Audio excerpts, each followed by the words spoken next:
5 மணி நேரத்திற்கும் மேலாக காத்திருந்து பக்தர்கள் தரிசனம் செய்தனர். டேய் மச்சான், அண்ணாமலையார் பார்த்துருந்தா? எப்பட்றா இங்கே 6 மணி நேரம் ஆகுன்றாங்க? டேய் அதெல்லாம் இன்ஃப்ளூயன்ஸ் இருக்குடா. நீ முதல்ல பிரசாதம் புடி. இந்தா சந்தர் அண்ணாமலையார் பிரசாதம். எப்பட்றா பவர் டைம் யாரும் பார்க்கணுன்றாங்க, நீ மட்டும் எப்போ அசால்ட்டாக பார்த்துட்டு வரேன்? அதான் உனக்கு தெரியல நமக்கு ஆளுக்குதுன்னு. வேணா சொல்லு, நான் அரேஞ்ச் பண்ணுறேன். இருக்கட்டும், பரவாயில்ல, பார்த்துக்கலாம். 6 months later. டேய் நான் இனிமேல் திருவண்ணாமலையே போக போகிறதில்லடா. ஏன்டா? இந்த இன்ஸ்டாகிராமில் சொல்கிறானுங்க திருவண்ணாமலை போயிட்டு வந்தால் லைஃப் மாறும், அது மாறும்னு. ஒன்றும் மாறல. நானும் செலவு பண்ணது தான் மிச்சம். என் லைஃப் அப்படியே தான் இருக்குது. டேய் விட்றா மச்சான், ஒரு நாள் ஆகும், எல்லாம் பார்த்துக்கலாம்.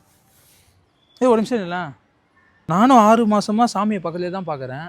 என் லைஃப் அப்படியே தான் இருக்குது. நீ அண்ணாமலையார் பக்தன், நீ திருவண்ணாமலை பக்கமே போகிறதில்ல.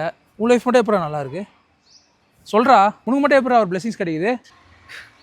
மச்சான், அவர் பார்க்கறதுனால மட்டும் அவர் பிளெஸிங் கிடைக்கின்றது இல்லைடா, அவரை நினச்சாலே போதும். சும்மாவா சொல்லியிருக்காங்க, நினைத்தாலே முக்தி தரும் அண்ணாமலையார்ன்ட்டு. உன்னை நினைத்தாலே முக்தி வந்திடும் அண்ணாமலையானே.